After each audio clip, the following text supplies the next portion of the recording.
गण पांडाल में बैठे साथियों, प्यारे बच्चों, सबसे पहले तो मैं संविधान दिवस पर आप सभी को शुभकामना देता हूं और आयोजक समिति को भी बहुत बहुत धन्यवाद देता हूं जिसने ये शानदार कार्यक्रम आयोजित किया।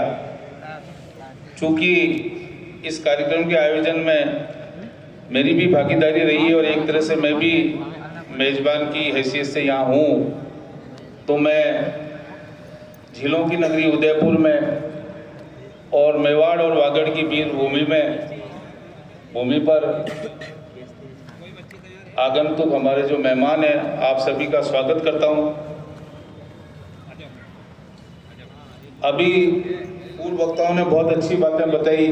एक जो हमारे नेशनल दस्तक से हमारे वक्ता शंभू जी आए थे, उन्होंने 2-3 बार कलेक्टर वर्ड का इस्तेमाल किया, संविधान का इस्तेमाल किया। चूँकि मैं उदयपुर का जिला कलेक्टर भी रहा हूँ और सांसद प्रत्याशी के रूप में भी उदयपुर लोकसभा की सुरक्षित सीट से लड़ा हूँ, तो मैं उनको बताना चाहूँगा कि जो संविधान के बारे में आप बता रहे थे कि संविधान की देन है, तो निश्चित रूप से ये संविधान की देन है। मेरे पिता भी एक रेलवे के कर्मचारी थे साधारण, और संविधान ने मुझे आरक्षण दिया, हमें आरक्षण दिया, तो उसकी बदौलत मैं भारतीय प्रशासनिक सेवा में पहुंचा और उदयपुर के जिला कलेक्टर लगभग 2 वर्ष रहने का मुझे मौका मिला। ये केवल संविधान की देन थी और आरक्षण का प्रावधान था, इसलिए पोजीशन पाए। बहुत बार संविधान संरक्षण से तात्पर्य केवल आरक्षण को बचाने से लिया जाता है, समझा जाता है, जबकि ऐसा नहीं है। आपको पता है कि देश की आज़ादी में लाखों लोग कुर्बान हुए। उसके बाद जो प्रारूप समिति बनी, संविधान निर्मात्री सभा बनी, उसने 2 वर्ष 11 माह 18 दिन में अपनी रिपोर्ट दी। आप ये समझ सकते हैं कि लगभग 3 वर्ष तक संविधान बनाने का मंथन चला और एक शानदार संविधान बाबा साहब अम्बेडकर ने देश को समर्पित किया, दिया।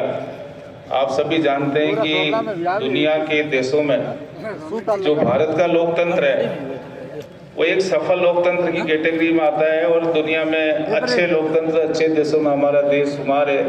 और लोकतांत्रिक परंपरा आज़ादी के 75 वर्षों में प्रतिवर्ष सुदृढ़ होती जा रही है और आगे आने वाले दिनों में और सुदृढ़ होगी। तो संविधान की जो मूल भावना है, आपको पता है कि संविधान से मेरा कहने का तात्पर्य न केवल आरक्षण का है, बल्कि संविधान की जो मूल भावना है, चाहे वो धर्मनिरपेक्षता की बात करें या अधिकार की बात करें, कर्तव्य की बात करें, समानता की, और बहुत सारी अच्छे, चाहे महिला समानता की बात है, धार्मिक स्वतंत्रता की बात है, तो संविधान की मूल भावना को बचाने की बात है। और जो धर्मनिरपेक्ष स्वरूप देश का, संविधान का धर्मनिरपेक्ष स्वरूप है, आज समाचार पत्र में भी था कि धर्मनिरपेक्ष स्वरूप को नहीं बदला जाएगा। तो संविधान की जो मूल आत्मा है, जब भी ये 75 वर्षों में देखा, मैं भी लंबे समय तक प्रशासनिक सेवा में रहा, कोई भी सरकार रही है, लेकिन संविधान की मूल भावना के विपरीत जिसने काम किया है, आंदोलन हुए हैं और संविधान का हमेशा संरक्षण रहा है। हमारे बहुत सारे वक्ताओं ने पहले आपको बताया। आज का जो एजेंडा है वो, उसमें कुछ पॉइंट और भी हैं, जैसे संविधान की 5वीं और 6ठी अनुसूची की बात है, उसको क्रियान्वित करने की बात है। इस दिशा में अभी बहुत कुछ काम हुआ नहीं है, इसमें हमको मेहनत करके ये करना पड़ेगा। पैसा अधिनियम भी लागू हुआ है, लेकिन उसकी क्रियान्विति अभी तक प्रॉपर ढंग से हुई नहीं है। एमएसपी की भी बात है। अभी हमारे एक वक्ता, चूँकि मैं कृषि विभाग में डायरेक्टर भी रहा हूँ, और जब ये कृषि कानून आए थे उस समय भी काफ़ी विरोध किसानों का रहा, और आपको पता है कि बड़ी संख्या में किसानों ने आत्महत्या भी की। एक लोकतांत्रिक ढंग से विरोध किया, सरकार ने मजबूर होकर उन जो कृषि के बिल थे, जो काले कानून थे, उनको वापस लिया। तो एमएसपी की बात भी इस एजेंडे में लिखी है। न्यूनतम समर्थन मूल्य, निश्चित रूप से इसमें कई बार हाई कोर्ट में, सुप्रीम कोर्ट में भी मैटर्स चले हैं।